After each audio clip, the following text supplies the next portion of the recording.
Sallallahu ala Muhammad, sallallahu alaihi wasallam, sallallahu ala Muhammad, sallallahu alaihi wasallam. Ya Nabi salam alaika, ya Rasul salam alaika, ya Habibi salam alaika, salawatullah alaika. Tadi kata Ustaz Somad berpegang itu pada dua, betul? Al-Quran dengan Tapi Pak Ustadz katanya ada hadis satu lagi berpegang dengan Al-Quran dan keturunan Rasulullah. Pernah dengar? Hadis yang mengatakan berpegang dengan Quran dan keturunan Rasulullah adalah hadis sahih dalam kitab Muslim yang ditulis oleh Imam Muslim Ibn al-Ajjad al-Qusairi an-Naisaburi, meninggal tahun 261 Hijrah. Nama kitabnya Sahih Muslim.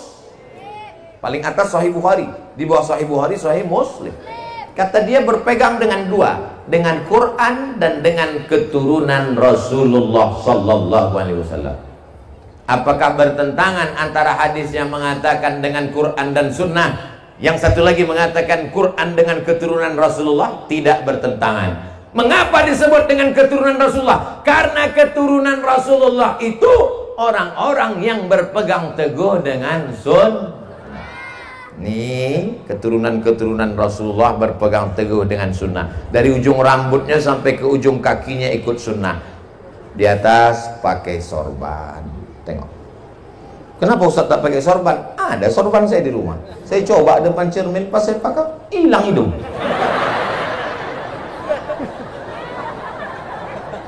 Kenapa Ustaz pakai peci? Kalau pakai peci bisa dimasukkan ke dalam jaket pas di airport. Kalau pakai sorban diminta pramugari pula kultum. Tapi pakai sorban itu adalah sunnah. Jangan aja orang pakai sorban. Mereka pakai sorban, pakai jubah. Karena Nabi pakai jubah. Berjenggot, karena Nabi berjenggot. Ustaz kok nggak berjenggot? Belum tumbuh. Kalian kalau mau tumbuh, ambil kemiri, bakar. Kami dulu waktu kecil, kata kawan saya, mat, ya, kau mau nengok tuyul? Mau, saya bilang, cukur bulu mata. Cukur, itu maka tebal. Cukur. Mana tuyulnya? Mana tuyul? Pergi kau ke kaca, kata. Mana tuyul? Itu tuyul. Sudah itu dipasanglah kemiri, kenangan masa kecil. Jadi kawan-kawan saya itu nakal, saya baik. Makanya jangan berkawan sama anak-anak. Sudah sejam saya ceramah, bisa pula anak-anak ini fokus. Tengok anak-anak fokus. Tidak ada satu fokusnya. Sudah sejam saya ceramah. Jadi pernah saya datang ke TK, saya tanya, ibu udah lama ngajar di TK? Udah lama Pak Ustaz, udah 40 tahun. Apa beda anak dulu sama anak sekarang? Anak sekarang payah fokus Pak Ustaz. Kenapa anak sekarang payah fokus? Gara-gara iklan di TV. 10 menit iklan. Jadi anak susah untuk fokus lama. Tapi ternyata teori itu terbantahkan. Di Sungai Liat bisa pula anak-anak ini fokus. Kalau mereka sambil baring. Itu namanya kajian santai bersama Ustaz Abu Sani. Jadi berpegang teguh kepada dua, kepada Quran, kepada sunnah. Sunnah ini adalah tulisan dalam kitab. Kalau mau menengok sunnah yang berjalan, sunnah yang hidup, itu ada pada keturunan Nabi Muhammad SAW. Kita sayang kepada keturunan Nabi. Sayang apa tak sayang? Kalau kita sayang, maka panggilannya Habib. Habib artinya orang yang disayang. Saya termasuk pencinta para habaib. Tadi katanya Habib. Terus apa bedanya dengan habaib? Kalau satu Habib, kalau banyak habaib.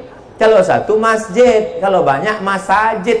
Kalau satu bait, kalau banyak buyutun. Kalau satu ummun, kalau banyak ummahatun. Bahasa Arab itu begitu, ada jamaknya. Bukan macam bahasa Indonesia. Kalau satu Habib, kalau banyak Habib. Kalau satu masjid, kalau banyak masjid. Nah, bersama kita ada para habaib. Mudah-mudahan Allah panjangkan usia para habaib.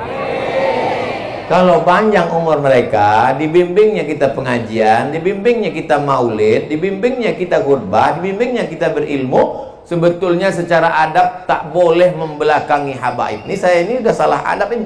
Kenapa pula membelakangi habaib? Tapi bukan salah saya. Yang salah siapa? Panitianya dia akan pentas. Ustadz ini nampaknya dendam kali sama panitia. Gara-gara panitia inilah acara ini terwujud. Betul? Kepada siapa kita berterima kasih? Kepada Allah. Tapi kalau tak berterima kasih kepada manusia, man lam yaskurin nas, lam yaskurillah. Siapa yang tak bersyukur berterima kasih kepada manusia, maka dia tak bersyukur pada Allah. Tengoklah makbulnya doa panitia. Begitu mereka berdoa pada Allah, langsung awan hitam panas pun hilang.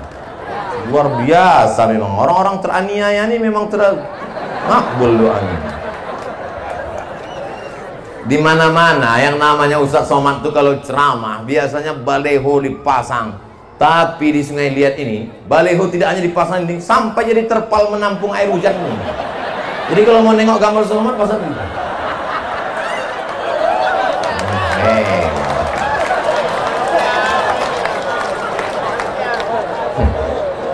Kalau Tuhan pergi ke Makkah, jangan lupa membawa lapik. Sudah lama saya ceramah, baru ini menengok baleho terbalik. Apa yang dimuliakan Allah.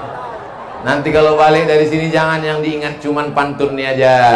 Nanti kalau ada yang bertanya, siapa tadi yang ceramah? Ustadz Somad. Apa yang disampaikannya tadi? Entah kiki. Yang disampaikan Ustadz Somad itu tadi 2 bang, bagi suami yang tak ikut. Bang, ada pengajian di Sungai Liat. Aku pergi ya bang, pergilah dek. Abang tak ikut. Abang ada pula acara main gaplek sebentar. Mudah-mudahan abang itu dapat hidayah. Didoakan tak juga dapat hidayah. Mudah-mudahan dibukakan Allah pintu yang lahat. Jangan diaminkan, nanti mati dia. Apa isi ceramah Ustadz Somad tadi? Berpegang kepada Al-Quran dan Sunnah. Dan sunnah terbagi 2. Ada sunnah yang tertulis, ada sunnah dalam bentuk beramal. Sunnah yang hidup itu adalah para habaib zuriat keturunan Rasulullah sallallahu alaihi. Mereka keturunan Nabi Muhammad, mengalir darah Nabi dalam badan dia. Ustadz Somad, saya keturunan Nabi juga, tapi Nabi Adam. Yang bukan keturunan Nabi Adam, tolong angkat tangan. Berarti keturunan monyet. Bukan kata saya, kata Charles Darwin. Semua kita ini keturunan Nabi Adam, tapi ada darah paling mulia Sayyidina wa Maulana Muhammad sallallahu alaihi wasallam. Maka di akhir majelis, puncak pengajian bukan tausiah. Puncak pengajian adalah doa. Doa mukhul ibadah. Doa itu otaknya ibadah.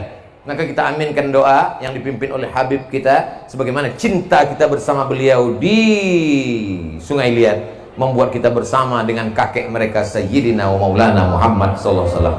Mudah-mudahan doa kita dikabulkan Allah. Segala yang dililit masalah dilepaskan Allah. Hutang piutang ribanya cepat dilunaskan. Yang belum berjodoh dijumpakan dengan orang baik-baik. Yang belum punya anak diberikan keturunan soleh dan solehah. Diberikan istiqomah iman dan Islam. Istiqomah bicara baca Quran, istiqomah tausiah ke masjid, mati dalam keadaan husnul khatimah. Ala hadhihi niyah al-Fatihah.